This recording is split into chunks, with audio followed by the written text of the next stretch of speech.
मैं गुंजन चौधरी मैथिली गुंजन चैनल पर आप लोगों का स्वागत करती हूँ।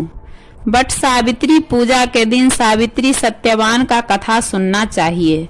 मैं आज के वीडियो में सावित्री सत्यवान की कथा सुनाने जा रही हूँ। आप लोग कथा को अंत तक जरूर सुनिएगा। आशा करती हूँ आप लोगों को वीडियो पसंद आएगा। अगर वीडियो पसंद आए तो लाइक कीजिएगा, शेयर कीजिएगा।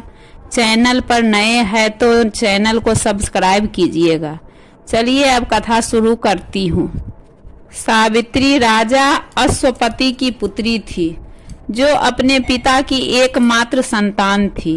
सावित्री का विवाह धूम्रसेन के पुत्र सत्यवान से हुआ। नारद जी ने सावित्री के पिता अश्वपति को बताया कि सत्यवान गुणवान और धर्मात्मा है, लेकिन वह अल्प आयु है। विवाह के 1 साल बाद ही उसकी मृत्यु हो जाएगी। पिता ने सावित्री को काफी समझाया, लेकिन वह नहीं मानी। उन्होंने कहा कि सत्यवान ही उनके पति हैं, वह दूसरा विवाह नहीं कर सकती है। सत्यवान अपने माता पिता के साथ वन में रहते थे। सावित्री भी उनके साथ वन में रहने लगी। नारद जी ने सत्यवान की मृत्यु का जो समय बताया था, उससे पूर्व समय में सावित्री उपवास करने लगी। जिस दिन सत्यवान की मृत्यु का दिन निश्चित था, उस दिन वह लकड़ी काटने के लिए जंगल में जाने लगे, तो सावित्री भी उनके साथ वन में गई। सत्यवान जैसे ही पेड़ पर चढ़ने लगे, वैसे ही उनके सिर में तेज दर्द होने लगा। वह बट वृक्ष के नीचे आकर सावित्री की गोद में सिर रखकर लेट गए।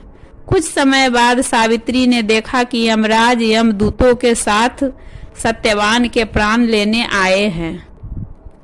वे सत्यवान के प्राण को लेकर जाने लगे। उनके पीछे पीछे सावित्री भी चलने लगी।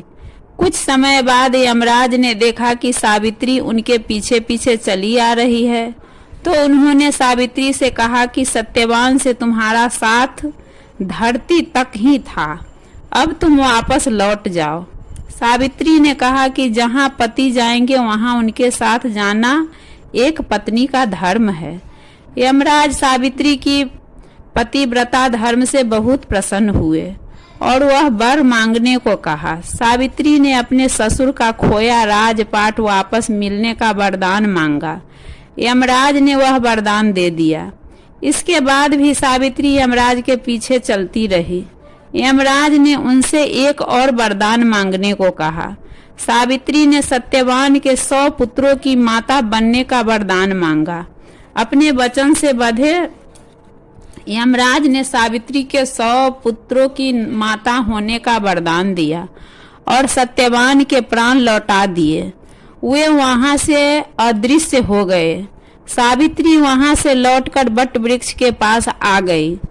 उन्होंने देखा कि सत्यवान पुनः जीवित हो गए हैं। उनको यमराज ने जीवन दान दे दिया।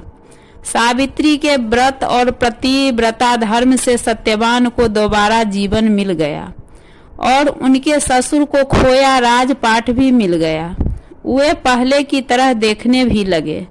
इसके बाद से ही सुहागन महिलाएं बट सावित्री व्रत करने लगी, ताकि उनके भी पति की आयु लंबी हो, उन्हें भी पुत्र सुख प्राप्त हो और उनका वैवाहिक जीवन सुखमय हो।